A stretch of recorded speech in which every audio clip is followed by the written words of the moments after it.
સ્વામી બાપા હંમેશા રામનવમીનો ઉત્સવ 1977 સુધી અમદાવાદમાં જ કરેલો છે. હવે એ પરિસ્થિતિમાં ઉનાળાની સખત ગરમી અને અમદાવાદની ગરમી એટલે લગભગ 48 સુધી પહોંચે છે. અને તે વખતે એ ગરમીમાં પણ સ્વામી બાપા હંમેશા આવું કરતા.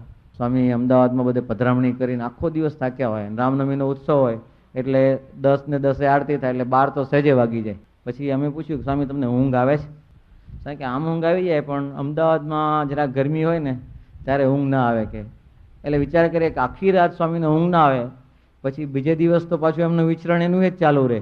પછી અમે કીધું કે બાપા તમે આ ઊંઘ નથી આવતી તો વહેલા ઉઠીને પૂજા કરી લેતા હોય તો. સ્વામી કે આપણે વહેલા ઉઠીએ તો સવારે બધા હરિભક્તો બિચારા આવ્યા હોય આપણે પૂજાનો લાભ લેવા, એ હરિભક્તો નિરાશ થાય ને.